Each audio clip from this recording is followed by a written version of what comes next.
話說有個畢業生，因為覺得自己讀咗個米奇老鼠學位，一怒之下告咗佢間大學，仲成功攞到6.1萬英鎊嘅和解金。不過佢話自己完全冇心情開香檳慶祝，因為呢筆錢只係夠俾返啲學費、成本同埋打官司嘅時間，仲要係蝕本生意添。呢位30歲嘅學位鬥士艾，2013年喺某間外國知名大學拎咗個國際商業策略1等榮譽學位。不過畢業後佢覺得自己俾大學呃咗，話佢哋嘅教學質素完全唔似招生簡章講得咁高質，於是決定告上法庭，仲話要揭開大學嘅虛假廣告真面目。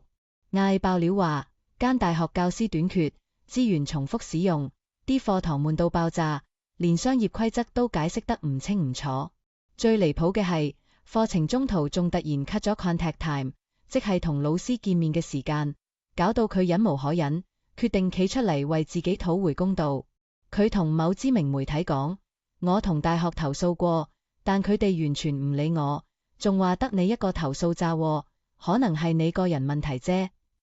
我當時真係投訴無門，但其實好多同學都唔滿意㗎。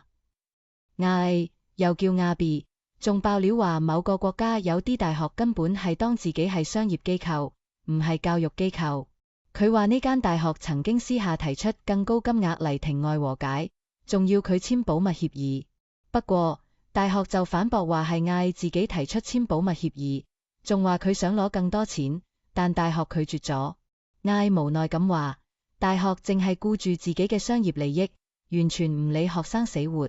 佢哋嘅目標就係點樣招多啲學生，理得你資源夠唔夠。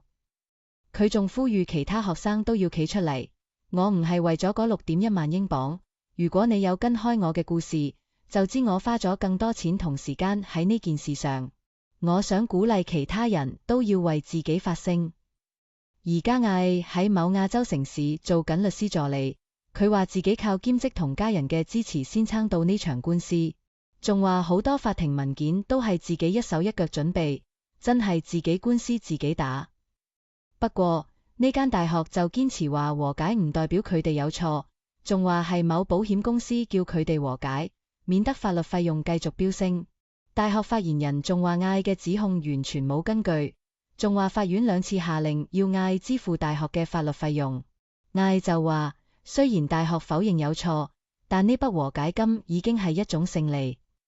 不過佢話自己其實唔想和解，想將案件帶上法庭，等佢成為一個先例。可惜嘅係，佢冇足夠錢繼續打官司，只好妥協。最後艾仲提醒大家，大學而家好似做生意咁，大家報讀之前真係要諗清楚，唔好俾佢哋嘅招生簡章呃到啊。至於呢間大學嘅排名，根據某大學排名指南，佢哋由2008年嘅第104位跌到而家嘅第118位，睇嚟真係要檢討下啦。